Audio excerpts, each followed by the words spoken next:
ओम नमः शिवाय। हरि ओम नमः शिवाय।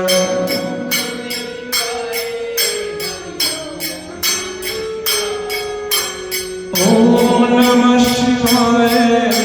हरि ओम नमः शिवाय।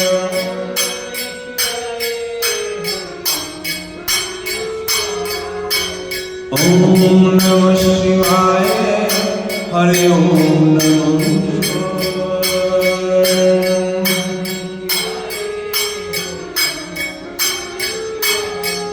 भोले शंकर जी आए। हरि ओम नमः शिवाय।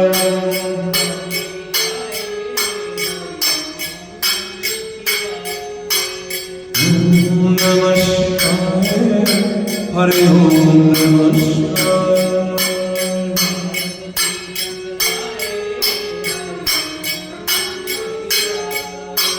पार्वती संग लाए। हरि ओम नमः शिवाय। जब जब भीड़ पड़ी भक्तों पर, जब जब भीड़ पड़ी संतन पर,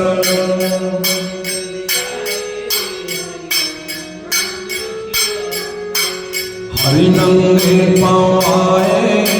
हरि ओम नमः शिवाय।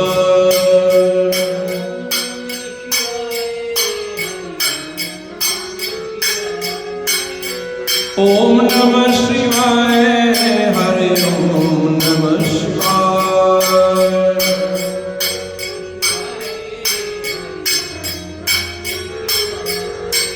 ओम नमः शिवाय।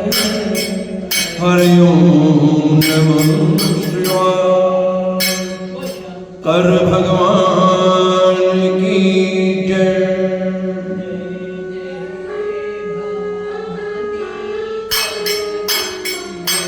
जय जय भवानी जगदम्बे।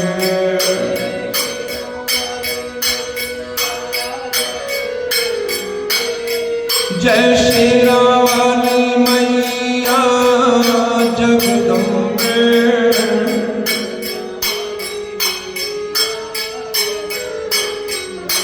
जय जोता वाली मैया जगदम्बे।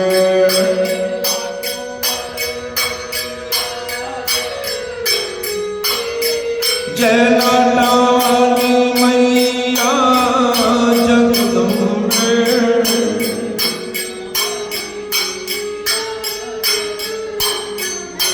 जय लाटा वाली मैया जगदम्बे।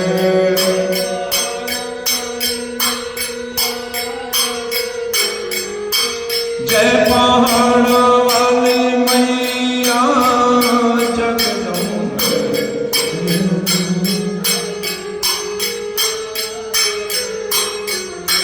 जय जगदम्बे।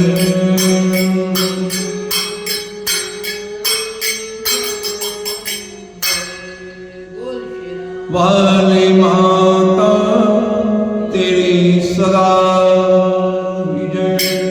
श्री कृष्ण गोविंद हरे मुरारी। हे नाथ नारायण वासुदेव।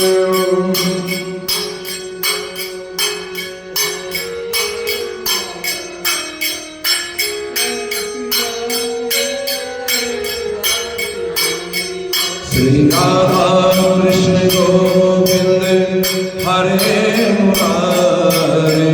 हे नाथ नारायण वासुदेव।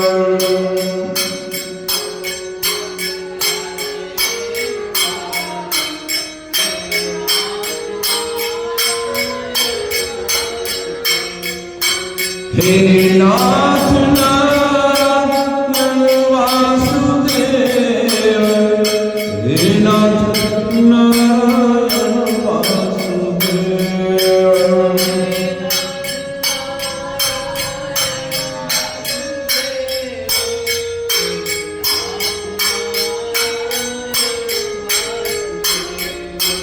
श्री कृष्ण गोविंद हरे मुरारी नारायण वासुदेव।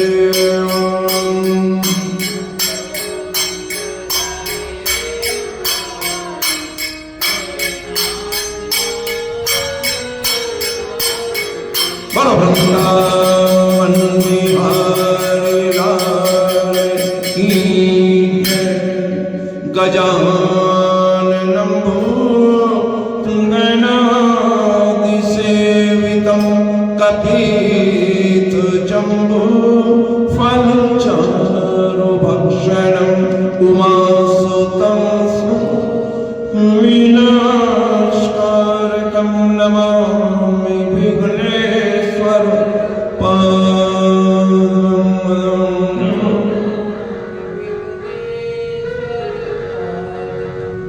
बोलो श्री गणेश जी महाराज जय। श्री वृंदावन बिहारी लाल की जय।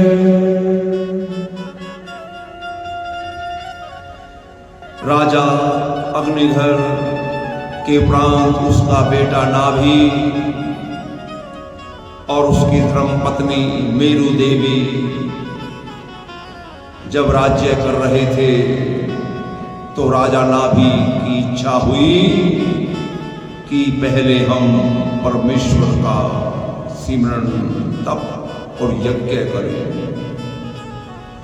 रानी सहित राजा नाभि ने अपने घर में ब्राह्मणों ऋषिवरों को बुलाकर यज्ञ का आयोजन किया।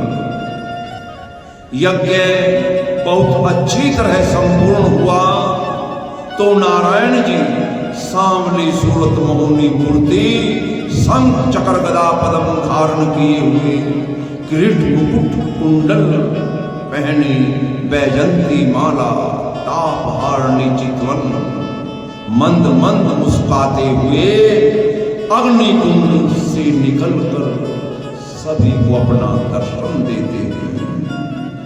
नारायण जी को देखते ही राजा नाभि जितने भी ब्राह्मण ऋषिवर आदि उस यज्ञशाला में बैठे थे सभी ने उठकर दंडवंद प्रणाम किया।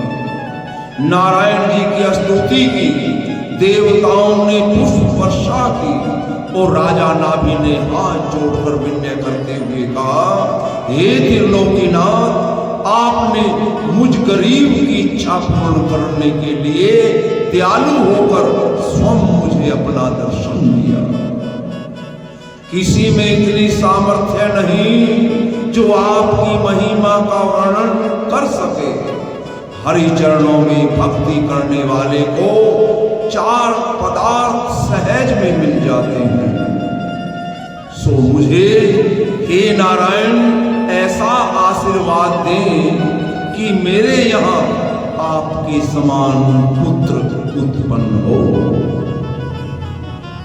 और ये नाभि राजा के वचन सुनते ही यज्ञ भगवान प्रसन्न होकर बोले, हे राजन, तुमने मेरे समान पुत्र होने की चाहना रखी है और उसी इच्छा से तप यज्ञ किया है।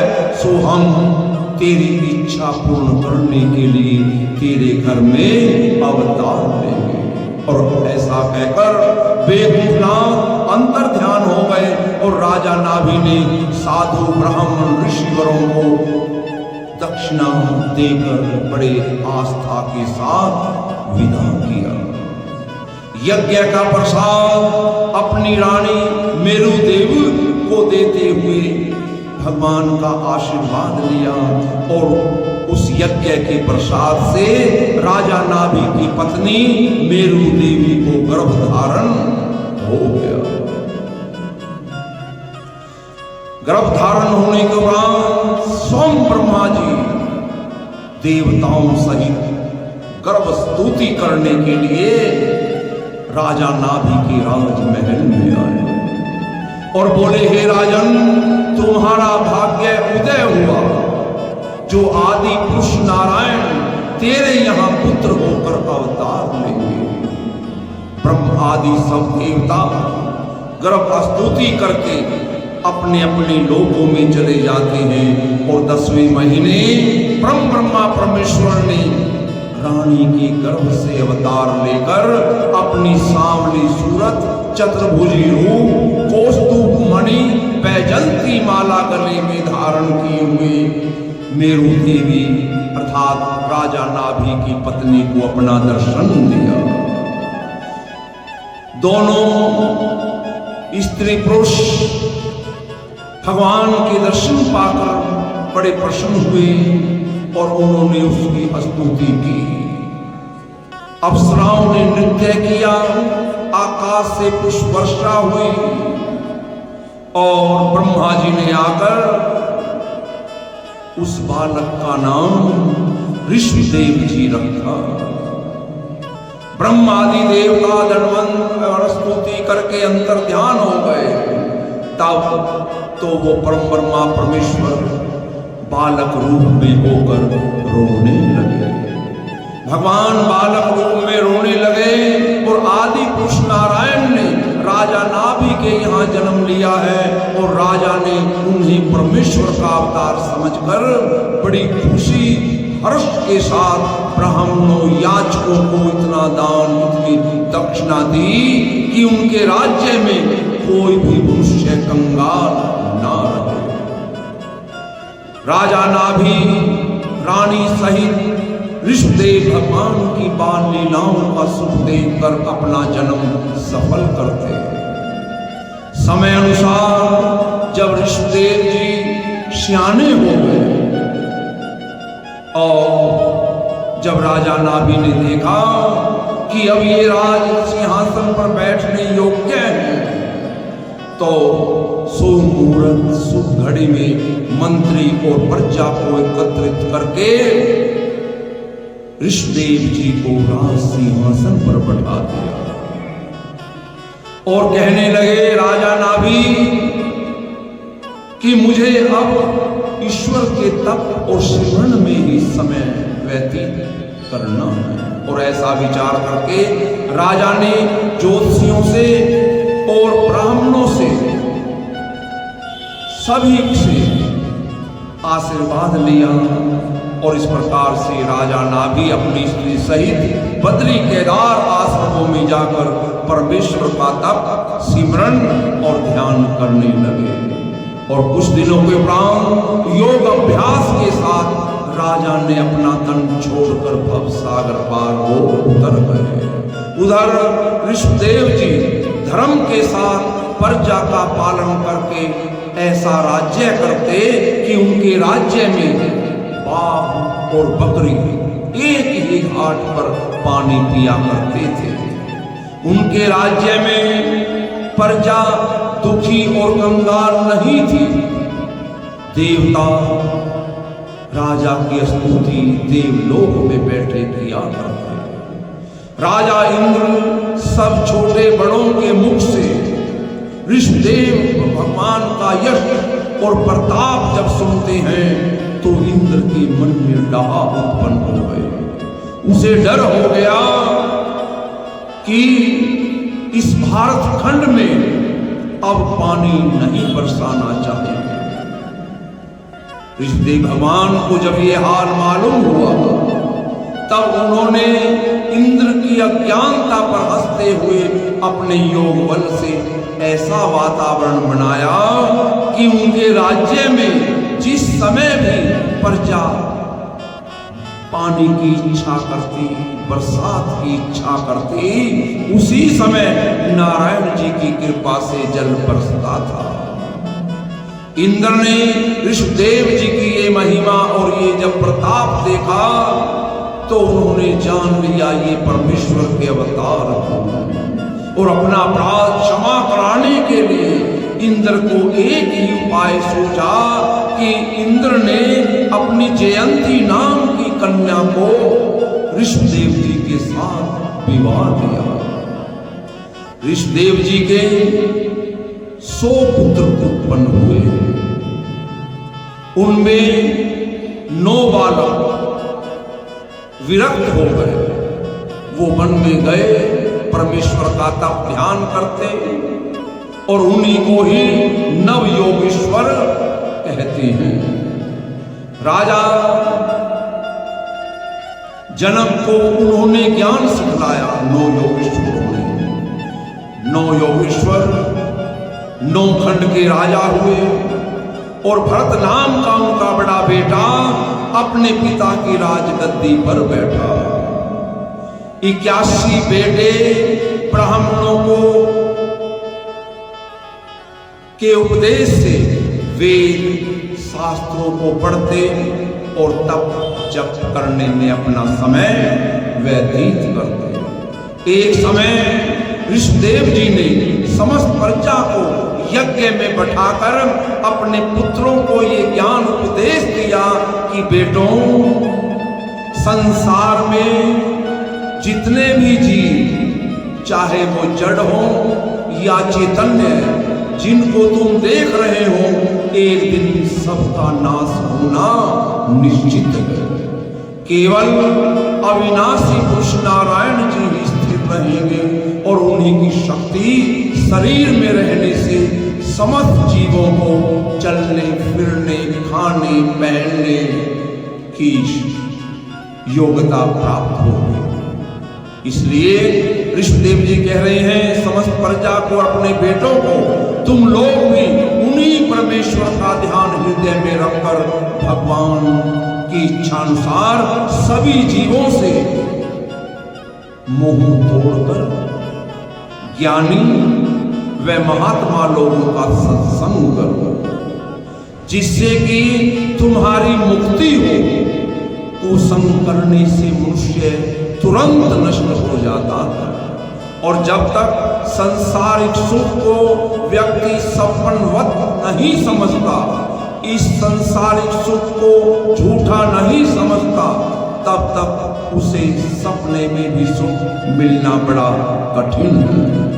जगत में धन और स्त्री, ये दो ऐसी रस्सियां माया रूपी फैली हैं, जिन रस्सियों में सारा संसार बंधा हुआ है। और जो मनुष्य इन दो माया रूपी स्त्री और धन से अलग हुआ, वही इस माया जाल से छूट सका। पर इन दोनों से बचना और संसारिक मोह छोड़ना, परमेश्वर में चित्त लगाना, ये कोई सहज नहीं है। इसका उपाय सबसे सरल और उत्तम हम तुम्हें सुनाते हैं, सुनो।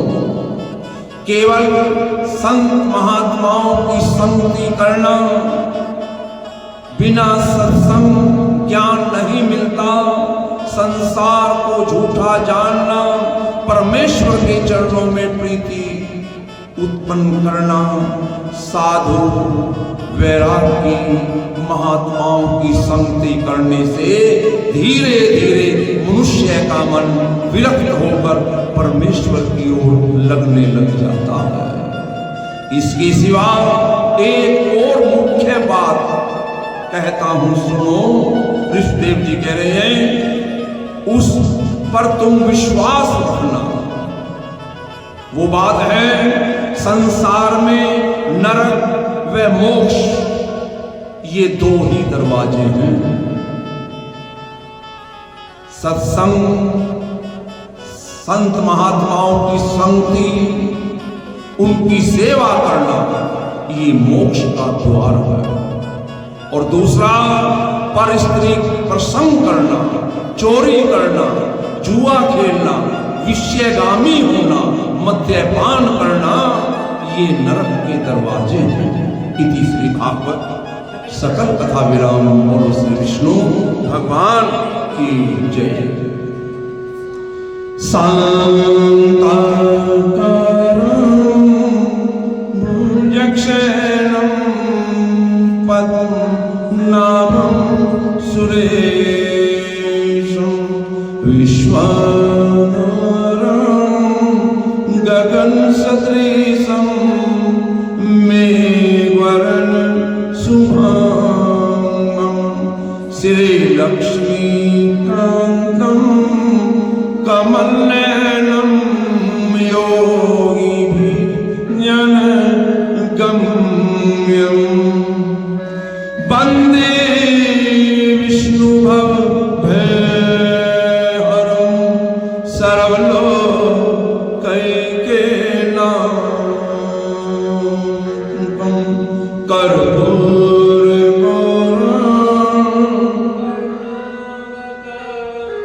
संसार सारम भुजगेन्द्रहारम सदा वसंतम भवम भवानी सहितम नमामि।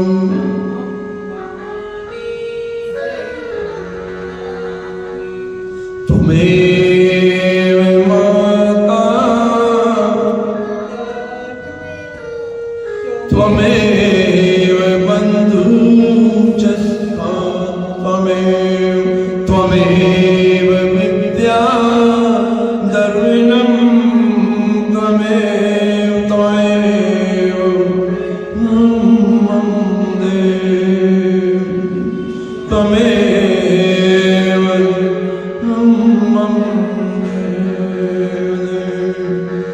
सर्वे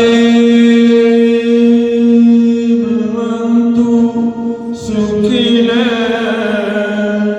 सर्वे सन्तु निरामयाः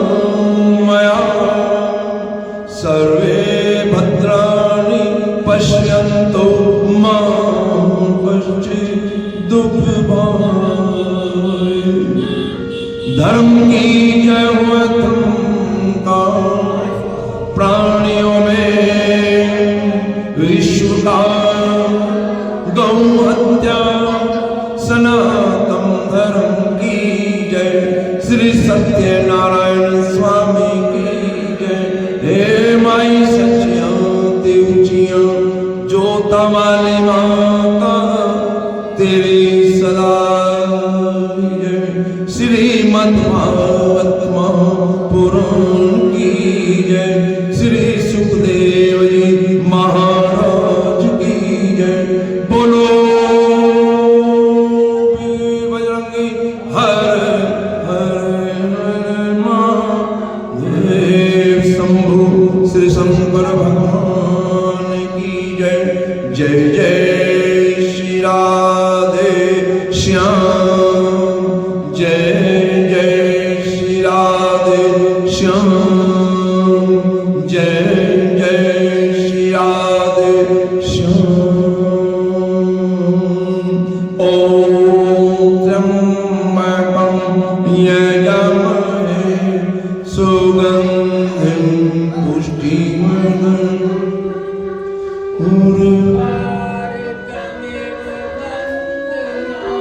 मृत्योर्मोक्षीयमामृतात्। ॐ त्र्यंबकं यजामहे सुगंधिं पुष्टिवर्धनम् उर्वारुकमिव बन्धनात् मृत्योर्मोक्षीयमामृतात्।